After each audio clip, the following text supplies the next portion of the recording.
वाहिगुरु जी का खालसा वाहिगुरु जी की फतेह जी। अज असी जपजी साहिब जी की पहली पौड़ी जो उहदी विचार दे नाल जुड़न का यतन करना है। आओ सब तो पहला आपां पाठ दे नाल जुड़न का यतन करिए। आप जी जिथे जिथे भी बैठे हो किरपा करके इस पाठ नूं मेरे पिछे बोलण का यतन करना है। सोचै सोच न होवई, जे सोची लख वार, चुपै चुप न होवई, जे लाए राह लिवतार, भुखियां भुख न उतरी, जे बन्नह पुरियां भार, सहस सियाणपां लख होहें,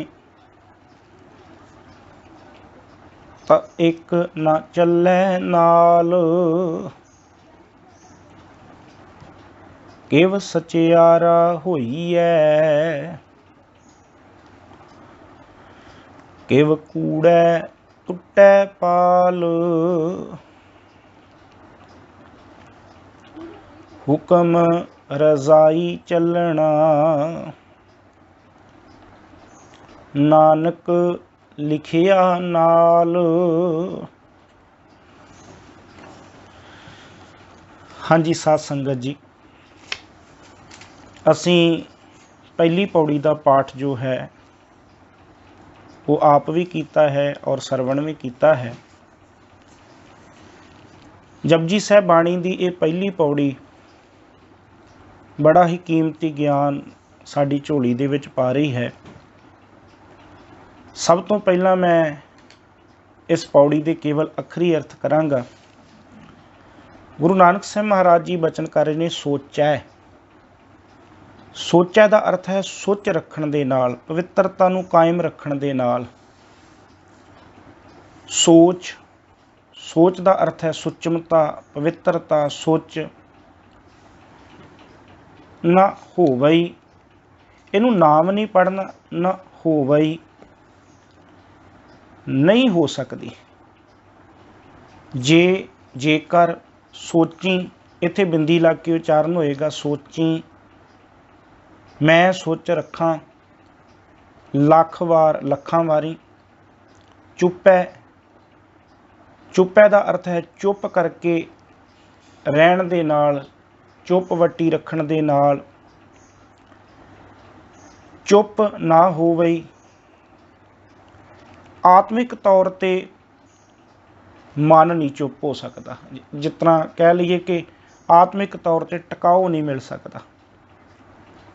जे लाए रहा, जे मैं ये एक तार लगातार चुप वटी रखा, लिव तार लगातार एक तार मैं ये समाधि लाई रखा चुप वटन वाली। गुरु नानक साहिब महाराज जी कहते कि जेकर कोई बाहरी इशनान करके, तन का इशनान करके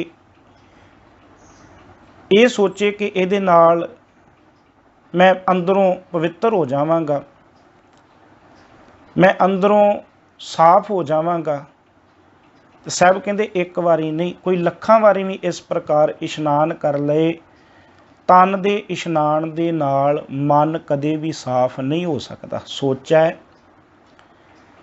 सुचमता रखण दे नाल, पवित्रता नूं कायम रखण दे नाल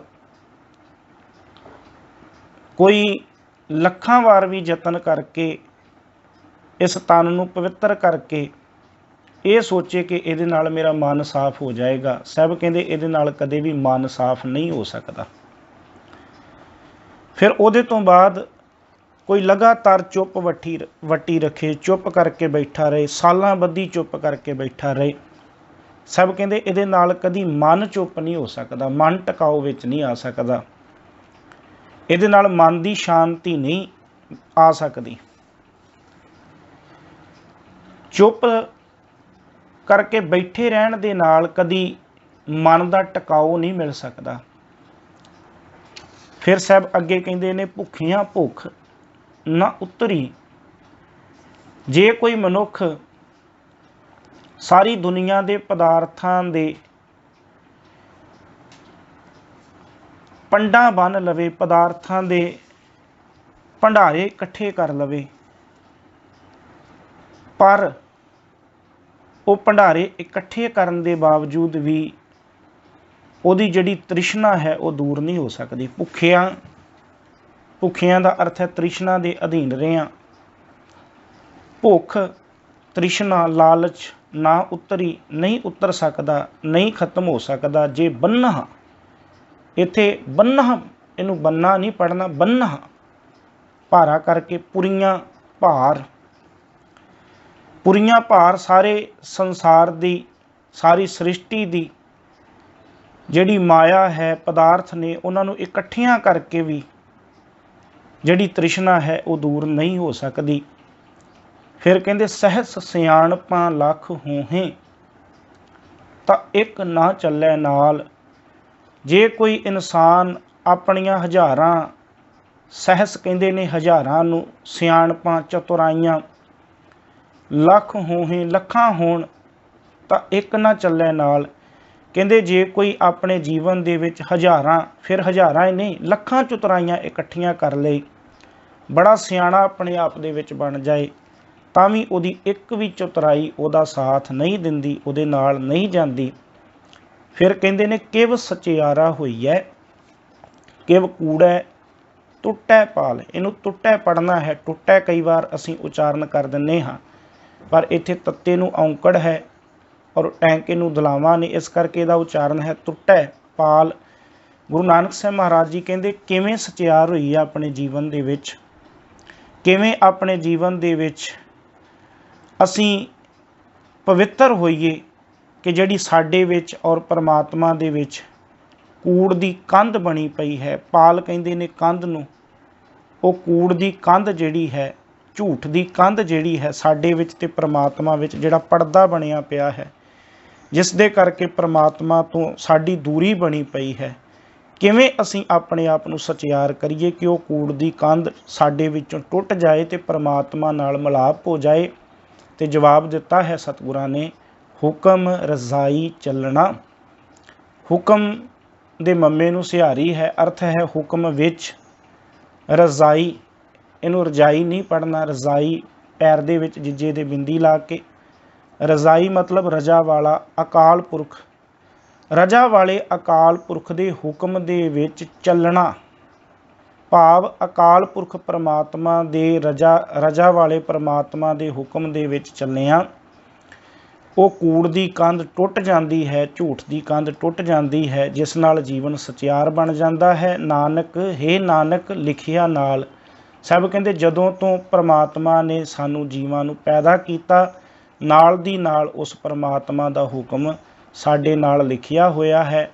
ਅਸੀਂ ਉਹਦੇ ਹੁਕਮ ਦੇ ਵਿੱਚ ਹੀ ਇਸ ਸੰਸਾਰ ਵਿੱਚ ਜਨਮੇ ਹਾਂ, ਹੁਕਮ ਦੇ ਵਿੱਚ ਹੀ ਮਰਨਾ ਹੈ, ਤੇ ਜਨਮ ਤੋਂ ਲੈ ਕੇ ਮਰਨ ਤੱਕ ਉਹਦਾ ਹੁਕਮ ਸਾਡੇ ਨਾਲ ਚੱਲਦਾ ਹੈ। ਇਸ ਕਰਕੇ ਸਾਹਿਬ ਕਹਿੰਦੇ ਉਹ ਹੁਕਮ ਸਾਡੇ ਨਾਲ ਚੱਲਦਾ ਆ ਰਿਹਾ ਹੈ। ਚਾਹੀਦਾ ਇਹ ਹੈ ਕਿ ਅਸੀਂ ਉਸ ਰਜਾ ਵਾਲੇ ਪਰਮਾਤਮਾ ਦੇ ਹੁਕਮ ਦੇ ਵਿੱਚ ਚੱਲੀਏ, ਜਿਸ ਨਾਲ ਸਾਡੇ ਵਿੱਚ ਤੇ ਪਰਮਾਤਮਾ ਦੇ ਵਿੱਚ ਜਿਹੜੀ ਕੂੜ ਦੀ ਕੰਧ ਬਣੀ ਪਈ ਹੈ, ਪਰਦਾ ਬਣਿਆ ਪਿਆ ਹੈ, ਉਹ ਟੁੱਟ ਸਕਦਾ ਹੈ ਔਰ ਉਸ ਅਕਾਲ ਪੁਰਖ ਪਰਮਾਤਮਾ ਦੀ ਪ੍ਰਾਪਤੀ ਹੋ ਸਕਦੀ ਹੈ।